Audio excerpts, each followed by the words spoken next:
தோன்றிருக்கிறார்கள். ஆகவே இந்த தமிழகத்தில் இந்த மண்ணில் தான் மிகப்பெரிய அற்புதமான மகான்களும் ஞானிகளும் உலகத்திலே அதிகமான ஞானிகள் எல்லாம் தோன்றிருக்கிறார்கள். அப்படி தோன்றியிருக்கக்கூடிய இந்த தமிழகத்திலே நாம் எத்தனை பேர் நம்மளுடைய வாழ்க்கையை, நம்மளுடைய பிரபஞ்சத்தை ரகசியத்தை, இந்த பிறப்பினுடைய ரகசியத்தை எத்தனை பேர் உணர்ந்து வாழ்ந்திருக்கிறோம் என்பது நமக்கு தெரியவில்லை. ஆகவே நம்மளுடைய வாழ்க்கை ஏதோ வாழ்ந்து கொண்டிருக்கிறோம். மகிழ்ச்சி மகிழ்ச்சி, பொருள் பொருள் என்று தேடிக்கொண்டே இருக்கிறோம். ஆனால் வாழ்க்கை முடிவில் நாம் எதற்காக பிறந்தோம் என்பதை நாம் மறந்து இறந்து விடுகிறோம். ஆகவே வாழ்க்கை என்பது நாம் மிகவும் புரிந்து கொள்வதற்காக சொல்கிறேன். ஆகவே நம் துன்பத்தில் தான் ஞானம் புலப்படுகிறது. நம்மளுடைய துன்பத்தில் தான் ஞானம் புலப்படுகிறது. இதை யாரும் நம் மறுப்பதில்லை. வலது கையில் சாப்பிட்டால் இடது கையில் கழுவி கொண்டுதான் இருக்கிறோம். ஆகவே நம் துன்பப்படவே கூடாது. நம் வாழ்க்கையை நீண்ட கால வாழ்வோம் என்ற அந்த எண்ணத்திலே நாம் வாழ்ந்து கொண்டிருக்கிறோம். முதலில் அந்த கனப்பொழுதில் அதை மறந்து விட வேண்டும். இப்பொழுது பக்கத்தில் இருக்கக்கூடிய மரத்தை தடவி பாருங்கள். பக்கத்தில் இருக்கக்கூடிய இலை செடிகளை தொட்டு பாருங்கள். ஏனால் இதெல்லாம் தொடுவதற்காகத்தான் நாம் பிறந்திருக்கிறோம்.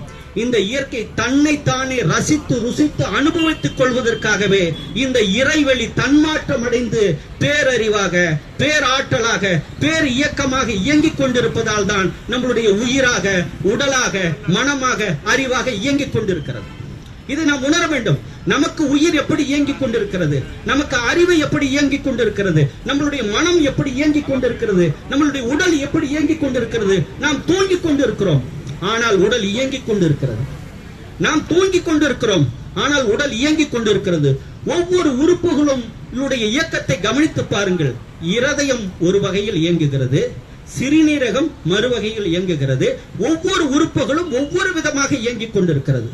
ஆகவே இந்த இறைவெளியில் இருக்கக்கூடிய இந்த இயற்கை பிரபஞ்சத்தில் இருக்கக்கூடிய ஒவ்வொரு பால்வழி மண்டலத்தினுடைய இயக்கமாக நம்மளுடைய ஒவ்வொரு இயக்கங்களும் இயங்கிக் கொண்டிருப்பதை நாம் உணர வேண்டும்.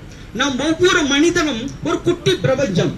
நம்மளுடைய ஒவ்வொரு மனிதன் உச்சந்தலையிலிருந்து உள்ளங்கால் வரை பார்த்தால் நாம் ஒரு குட்டி பிரபஞ்சமாக, ஆகவே பிரபஞ்சமே ஒரு மனிதனாக அவதரித்திருக்கிறோம் என்பதை நாம் உணர வேண்டும்.